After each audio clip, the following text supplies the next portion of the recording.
This is Booked for Drama, where stories burn, hearts break, the tea is always hot and never a part 2. Today we're diving into the fortune swap system. Let's go. Chapter 1. Reborn. My first act was rejecting my parents' $50,000 allowance and taking a predatory loan instead. In my past life, my roommate Jessica bound me to a system that swapped our finances. No matter what, my account never held over $30. With my money, she became the campus queen, dating heartthrob Ethan Virtue while painting me as her pitiful charity case. WHNI showed bank statements, every transfer magically shrank to $30. Jessica would flash her phone, crocodile tears gleaming. See? My parents send $50,000 monthly. Why can't Frida face reality? The backlash was vicious. Relatives who defended me died in accidents. My body withered mysteriously. Finally, Ethan's friends dragged me into the woods. I died after hours of torture. Then I woke up, back in time. This time, I'd see how long the campus princess lasted without my money and with crushing debt. Seriously, Frida, you're pathetic. All your designer clothes were bought with handouts, and you have the nerve to be flashier than Jessica? She's so generous to you, and you just waste her money. If Jessica wasn't such a saint, she would have kicked you ago. Say something. Stop playing dead. Get on your knees and apologize to her right now, or we'll make you. The jeers echoed in my ears, and for a dizzying moment, I struggled to place myself. Then it hit me. I was truly reborn, thrown back to the very day my roommate, Jessica Price, used her system to frame me as a poor student living off her charity. Seeing my silence, Jessica stepped forward, her voice dripping with fake empathy. Frida, don't tell me you're going to claim that money came from your parents. That you're the rich one? If that's the case, why don't you show everyone your bank balance? She smiled sweetly. Or better yet, have your parents wire you a few $100,000 right now. That would shut us all up. Last time, I fell for it. I stared at my $30 balance in disbelief and frantically called my parents, begging them to send more money. My desperation to prove the truth only played into her hands, funneling immense wealth directly into her account and solidifying her status as the campus queen. When I held up my phone to show the incoming transfers, the numbers had magically changed to pocket change. In an instant, I became a public enemy, accused of being a vain, selfish leech who was bleeding her poor, hard-working parents dry. As I was plotting my next move, the campus heartthrob, Ethan Virtue, finally spoke up, his voice laced with contempt. Frida, it's over. Stop being so stubborn. A vain, selfish person like you doesn't deserve Jessica's kindness. The thought of you chasing after me makes my skin crawl. His brow furrowed in disgust as he strode forward and shoved me hard. I stumbled and fell to the ground. It was ironic. During freshman orientation, he had approached me, commenting on the beautiful necklace I wore and asking if he could borrow it to buy a similar one for his mother. Now, a sharp pain shot through my shoulder where I'd hit the floor. The crowd around us erupted in cheers, shouting. This only fueled Jessica's performance. She bit her lip, looking down at me with tear-filled eyes, making Frida, I can't believe it's come to this. We're roommates. All you had to do was admit you were wrong. I would have forgiven you. Why do you have to be so stubborn and twist the truth? Who said I was going to be stubborn? I gritted my teeth and pushed myself up from the ground, forcing a smile. I'm so sorry, Your Highness. I was being vain. I took the money you gave me and bought all this stuff. As punishment, I'll donate every last piece to charity for them to sell. I looked at her with wide, pleading eyes. I hope you can find it in your heart to forgive me and continue supporting me. The crowd, which had been ready to tear me apart, fell silent. They exchanged confused glances, unsure of what to say. Jessica was stunned. A flicker of panic crossed her eyes. Frida, you don't have to do that. If you're really sorry, maybe you should sell the items first and then donate the cash. What if the charity damages them? Oh, I'm sure the professionals can handle it. If I sold them first, would there be any money left for me to donate? It would go straight to her account. Turned away, my expression turning to ice. I pulled out my phone, opened a predatory loan app, and applied for a small, $100 loan. As expected, the moment the loan was approved, the money never hit my account. I refreshed the app. The name on the loan agreement was now Jessica Price. So, the system was thorough. It didn't just swap money, it swapped the source too. I almost laughed out loud. Jessica, your nightmare is just beginning. Chapter 2. I took out $100,000 in high-interest loans in a single sitting. Then I called my parents, told them I didn't need an allowance anymore, and applied for off-campus housing. I would live off what I already had. Even so, a heavy pressure lingered in my chest. The system's parasitic effect on my body hadn't vanished completely. That afternoon, as I was leaving campus with a small bag, I saw Jessica and Ethan waiting for a car by the road. Surrounded by a gaggle of their followers, they spotted me, their faces twisting into identical sneers. Frida, Jessica called out, jogging over to me with a bright, cheerful expression. What a coincidence. We were just talking about you. I've been thinking, give a man a fish and you feed him for a day. Teach a man to fish and you feed him for a lifetime. I've dead to stop giving you money and help you find a part-time job instead. It's amazing what money can do. Dressed head to toe in luxury brands, the old, insecure girl who used to subsist on the cheapest cafeteria food was gone. It was hard to believe this was the same person. I couldn't help but wonder what dark magic she'd used to bind me. She shoved a stack of flyers into my hand, her expression earnest. I picked out all the best-paying jobs for you. Once you donate money you've earned with your own two hands, everyone will forgive you. She sighed dramatically. My eyes are killing me from searching for these. Anyway, I'm about to treat everyone to a 5-star hotel buffet. How about you pick up the tab this time? I had never met anyone so shameless. She was spending my parents' money while trying to force me into working to fund her lifestyle. I glanced at the flyers. They were filled with shady gigs, including an ad for selling my own eggs. Just then, Ethan and the others sauntered over. "What are you waiting for, Frida?" one of them scoffed. "Some of those jobs have application deadlines today. You'd better hurry. They won't wait for you. Jessica's parents just sent her another 100 grand," another chimed in. "That's more than your parents probably make in a lifetime. How can a poor girl like you just stand around doing nothing?" A glittering Rolex had appeared on Ethan's wrist, a model that screamed, "chosen by a girlfriend," and was easily worth tens of thousands. He was burning through my money fast. No wonder he was so eager for me to earn more. I couldn't help but smirk. "As a student, I think my priority should be my studies," I said with a pleasant smile. "From now on, I plan to live on $30 a month. Not a penny more. I'd appreciate it if you all held me to that." I turned to leave, but a hand clamped down. "Is that how a charity case speaks to benefactors?" Ethan snarled, flinging my arm away as if he'd touched something filthy. "You parasite? Jessica went to all this trouble to help you, and you're just going to walk away? Do you enjoy being a Jessica?" His cold, menacing gaze merged his eyes as he watched me die in my past life. My breath caught in my throat. He shoved me to the ground again before turning to leave with Jessica. But this time, a thought struck me. It wasn't just about sucking up to Jessica. It felt like he genuinely hated me. Chapter 3. It felt like an eternity before my family's Rolls-Royce finally pulled up to the curb. By then, I was drenched in sweat, on the verge of heatstroke. My driver, Mr. Virtue, took his sweet time parking before giving a cursory double tap on the horn. "Mr. Virtue, what took you so long?" I asked, collapsing into the back seat, my shirt already soaked through. He, on the other hand, was in a noticeably cheerful mood. He shot me a stern look in the rearview mirror. "You know, miss, you really need to work on that princess attitude. I'm your family's driver, not your personal slave. I'm an elder, you should show some respect." He sniffed. It was just a few minutes of waiting. "Most girls aren't nearly as fragile as you. I'd never let my son date someone with your attitude." Just then, my phone buzzed with notifications. It was my classmates' social media feeds. "OMG, Ethan's family is seriously loaded. He let us ride in his Rolls-Royce. Look at that Starlight headliner. It was so epic. Next time, we need a second car, though. I'm calling dibs on the Maybach. If we hadn't wasted so much time dealing with that shameless pauper, we would have been cooling off in this luxury car ages." I froze. That wasn't his car. That was my family's car. I immediately made a call. The results of a quick background check confirmed it. Mr. Virtue's son was none other than Ethan Virtue. It all clicked into place. No wonder my every attempt to prove my identity in my past life was thwarted. There was always a mole leaking information. And no wonder Ethan was so determined to destroy me. He and Jessica were working together from the start. My hand instinctively went to the necklace Ethan had borrowed during orientation. That's when it all started. Jessica, the girl who could barely afford food, suddenly became incredibly wealthy. Back then, I used my meal card for everything and never checked my bank balance. I had handed them the perfect opportunity. "Miss Frida, what are you doing?" The car screeched to a halt. Mr. Virtue was staring at me in the rearview mirror, his eyes wide with panic, fixed on my hand as it was about to unclasp the necklace.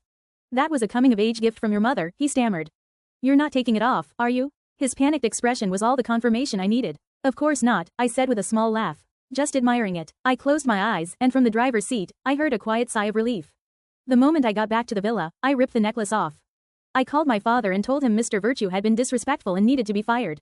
Then, I enjoyed a gourmet meal prepared by our French chef, and after eating my fill, I collapsed into bed. As I suspected, without the necklace, the crushing weight on my chest lifted. It was as if a massive boulder had been rolled off me. To avoid tipping my hand, I found an identical-looking necklace in my jewelry box and put it on. And now, Jessica, all you have left is that $100,000 debt. Chapter 4. During PE that afternoon, after an 800-meter run, everyone collapsed onto the grass, red-faced and gasping for air. I was just as exhausted and sweaty as the rest of them. Suddenly, Jessica called out to me. "Frida," she struck a commanding, princess-like pose. "We're all exhausted. Go buy everyone a bottle of water from the campus store. Be quick about it. Thanks for your hard work." Her timing was perfect. In the past few weeks, my failing health had landed me in the school clinic 3 times. My $30 choice but to call my parents for money, allowing her to reap the benefit. The balance was surely empty by now. But now, free from the system, I wasn't playing her. "Why don't you go yourself?" "Easy for you to say," I shot back coldly. "There are 80 people here." Jessica bit her lip, feigning distress. "Frida, I was just trying to give you a chance to mend things with everyone. You can't have spent all that money I gave you. Since you're not doing anything, why not help out? Think of it as contributing to the group." A strange glint appeared in her eyes. "And if you're really out of cash, just ask your parents. They're supposed to support you, after all." The other students, sweltering in the heat, grew angry. "Jessica treated us to a 5-star lunch. Look how generous," I nervously said she is. "You two are roommates. How can you be so different? How dare you disobey an order from Miss Price? Do you have a death wish? Don't you know your place? You're not just poor, you're cheap. It's a few bucks, is it going to kill you? My legs feel like they're about to fall off. Go get me a Gatorade, now." I looked at the swarm of greedy, selfish leeches and sneered. "You've got a lot of nerve. You think you're the only ones who are tired? Am I just your personal errand girl? The sound of hurried footsteps came from behind me. Frida, you bitch. It was Ethan, his face contorted with rage. He was furious about his father being fired but couldn't confront me about it directly. He had gotten away with physically assaulting me multiple times before, so he was used to disciplining me in public. He raised his hand to slap me, but I dodged it easily. Well, if it isn't the rich kid with the Rolls Royce, I said innocently, making sure my voice carried. Why the sudden urge to hit me? Did I do something to offend you? I didn't give him a chance to answer. It's so hot out here. One person buying water won't be enough. Why don't you and Princess Jessica call a few of your luxury cars over and take everyone for a drive to cool off? The suggestion immediately excited the crowd. They started clamoring for a ride, and suddenly, the expressions on Ethan and Jessica's faces turned sour. What are you waiting for, Ethan? I said languidly. Don't tell me, you're a fake rich kid, just like me? The jab hit a nerve. He pointed a trembling finger at my nose and exploded. Open your damn eyes and look. These shoes cost thousands. This watch is over 40 grand. Even this t-shirt was $800. Who the hell are you to question me? Do you even have $100 to your name? Tell me, everyone, am I right? The other students were practically melting and had no patience for his posturing. If you're so rich, then call the cars, Ethan. We didn't get a proper ride at lunch. Yeah, we were all crammed into one car, and we had to listen to you and Jessica flirting the whole time. You owe us. Princess Jessica, why don't you make the call? Jessica could see that feeding this mob was a losing game. Their greed was a bottomless pit. There was no way she was spending another dime on them. Oh, I feel dizzy. I think I'm getting heat stroke. She staggered dramatically and pretended to faint, falling gracefully into Ethan's arms. He scooped her up and rushed off toward the clinic. I mumbled an excuse about needing the restroom and slipped away to follow them. Chapter 5. In the cool infirmary, Jessica was fanning herself while Ethan sat beside her, dutifully peeling an apple. What the hell is wrong with that bitch? Jessica seethed. Does she know something? She absolutely refuses to ask her family for money, and she won't take any of the jobs I found for her. She sat bolt upright in bed, her eyes wide with fear. She has to know. Her moving out of the dorm was weird enough, but now I'm sure of it. She must have realized that any money she gets is automatically transferred to me, so she's refusing to take a single cent. Ethan narrowed his eyes, handing her the apple with a cold, cruel smile. So what if she knows? Don't forget, the system is still draining her health. Her parents are always overseas. The moment she collapses and ends up in the hospital, we'll have them wire over the medical fees. The money will end up in our hands one way or another. He clenched his jaw. I can't stand people who are just born lucky. Why does she get to be a princess while I'm just the driver's son? I'll make sure her life is anything but easy. From that day on, Jessica and Ethan essentially moved in together off campus. Their social media feeds became a sickeningly lavish chronicle of their life, sprawling mansions, extravagant shopping sprees, and romantic, candlelit dinners. They celebrated a new anniversary every 3 days, complete with private violinists. Jessica's captions were drenched in saccharine bliss. I never thought a perfect love like this could happen to me. I wake up every day to fresh fruit air freighted from New Zealand. When I'm tired from binge-watching shows, he takes me to 5-star restaurants. He's so thoughtful, the slightest hint of sadness and he showers me with LV and Hermes. I'm drowning in happiness. Ethan would comment below with equal fervor. The moment I met you, the rest of the world faded away. I will protect you forever, my princess. Back in the classroom, the other students were losing their minds. Holy crap, this is the next level of wealth. This is the kind of stuff you only see in movies. I'm so jealous I could cry. This is literally a fairy tale romance. True love only exists for the super rich. God, please let me have this life next time. I want to know what it feels like to have everything handed to you. And, of course, they never missed a chance to drag me into it. Lol, Frida Sterling must be dying of jealousy seeing this. And to think she tried so hard to get with Ethan. Well, people stick to their own kind. Jessica is a real heiress, so of course she gets gifts worth hundreds of thousands. Frida WOUID probably burst into tears over a $50 bracelet. Ethan's way out of her league. Ha ha ha, Frida must want to jump off a building. The guy she worshipped publicly humiliated her and is now with a girl who's actually his equal. A single gift he gives Jessica is more than she'll ever earn in her entire life. I listened to it all without a flicker of emotion. Just a moment ago, my parents, feeling guilty for being so absent, had wired me the deeds to 5 new villas across the country so I'd have places to stay during summer break. With that kind of wealth at my back, how could their pathetic chatter possibly affect me? Besides, their fairy tale was about to come to a crashing end. Finally, the day came. The loan sharks came calling, demanding Jessica repay the $120,000 principal and interest within 3 days. She was in the middle of a bedroom game with Ethan when she got the text. She stared at her phone, her mind going blank. Then came the calls, one after another. They even started calling her parents, demanding to know what was going on. What do you mean? When did I take out a loan? You must have the wrong person, she shrieked into the phone.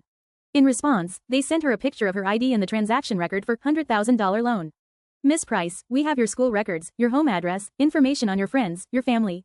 Pay back the money, and this all goes away. Otherwise, don't blame us for what happens next. You always have to pay for the luxuries you enjoy ahead of time, don't you? Chapter 6. It was almost 11 p.m. and I was in my villa's private spa, getting ready for bed, when Jessica's call came through. The moment I answered, a piercing shriek nearly shattered my eardrum. Frida, are you insane? How dare you take out a $100,000 predatory loan? Are you trying to get yourself killed? I casually cleaned out my ear with my pinky finger, suppressing a laugh. The loan agency I'd chosen was clearly top-notch. They had already driven her to the brink. A loan? I have no idea what you're talking about, I said innocently. And even if I did take out a loan, what does that have to do with you? Why are you so worked up? I said my piece and calmly hung up. The next morning, I walked into my 8 a.m. class and took a seat. The girl next to me let out a sudden yelp, a look of pure disgust on her face as she scrambled to gather her things. Get away from me, you're filthy, she shouted, grabbing her bag and fleeing to a seat in the back. The last vestiges of sleepiness vanished as the classroom erupted in whispers. When people get desperate enough, they'll do anything. I can't believe she'd stoop that low. It's disgusting. She's a disgrace to the entire university. The dean should expel her before she poisons the whole campus. Her poor parents. Can you imagine? They work so hard to send their daughter to college, only for her to do that.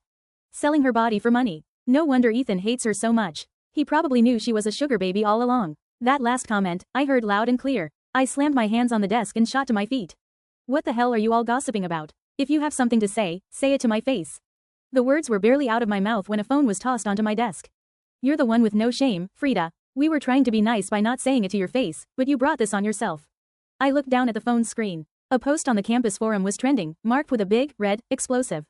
Campus charity case busted? Is she a gold digger living in a mansion as some old man's mistress? The post was accompanied by a series of photos, me getting into my family's villa, stepping out of a luxury car. Each photo was cleverly blurred to obscure half my face, but it was unmistakably me. The post read, a certain poor student at our university has been living off her roommate's charity, but she's a reckless spender who abused that kindness for her own high-end consumption. When her roommate cut her off, she held a grudge and found herself a sugar daddy, using her body to make money. Now she's back to attacking the very person who helped her. It's absolutely sickening. The comment section, started last night, was already hundreds of replies deep. OMG, this is literally that story about the farmer and the snake. You help someone once, and if you don't help them for life, they'll hate you forever. This is so gross. The girl in the photos looks so familiar. Isn't that Frida Sterling from our department? All the details match. No wonder she's always dressed to the nines. She's a kept woman. She really thinks landing a rich guy is a substitute for having a personality. I hope she dies. I've hated her for ages. If I ever see trash like her polluting our campus, I'll send her straight to hell myself. Tisk, tisk. This is what college girls are like these days. The allure of a mansion must be strong. Doesn't even mind the old man smell. So dirty. I slammed my palm on the table. This is slander. I roared. I'm calling the police right now to clear my name. I was about to dial when Jessica stood up and blocked my path. Frida, we all know you're a poor student. And these photos clearly show you living in a mansion and riding in luxury cars. Don't you think you owe everyone an explanation? Her voice was cloying and reasonable. We're just asking legitimate questions. If it's a misunderstanding, just prove it. We're all classmates here. There's no need to get the police involved. Looking at her face made me want to claw it off. I haven't stolen or robbed anyone. Why'd I owe you an explanation? Who the hell do you think you are? Ethan stood up too, his expression a familiar mask of contempt. Frida, you really need to take a long, hard look at yourself. Do you know why I can't stand you? Because you're selfish, trashy, and have no class. Looking at you makes me sick. He sneered. You reek of poverty. What other explanation is there besides you being a sugar baby? If you've got your bank balance, I'll show you my foot up your ass. I grabbed a stack of textbooks and hurled them at him. I understand now. They were cornered, and this was their only way out. They had to force me to prove my identity, which would inevitably involve my parents sending me money, thus solving their little debt crisis. Ethan's face went rigid with fury. I dusted off my hands and smiled. All right, since things have come to this, I won't hide it anymore. I'll prove my real identity to all of you, right now. Chapter 7. I picked up my phone and dialed my father. Hi, Dad, I need a little bit of cash for something here. Could you send over, say, 5 million? I paused, listening. I'm fine. Love you, Dad. The classroom erupted in laughter. Is she for real? Frida, have you lost your mind? Do you have any concept of what $5 million is? You've been reading too many romance novels. You think you're the daughter of some CEO? Who did you actually call your sugar daddy? 5 million. I could sell you to a trafficking ring to have your kidneys and eyes harvested, and you wouldn't even fetch 100 grand. Only Jessica stood silent, her eyes wide with frantic excitement, her shoulders trembling. She clutched her own phone, practically trying to crawl into the screen. But the jackpot she was expecting never came. Instead, a wave of gasps and shouts erupted from the students crowded around my desk. 1, 2, 3, 4, 5, 6. There are 7 zeros. Am I seeing this right? Oh my god, I think I'm going to faint. I've never seen so much money in my life. No way, Frida, were you serious? Are you really an heiress? Why didn't you say anything before? Across the room, Jessica was frozen, a statue of disbelief, her pupils trembling. Ethan shoved his way through the crowd and snatched the phone from my hand. When he saw the balance a clean $5 million, he went pale and staggered back, grabbing a desk for support.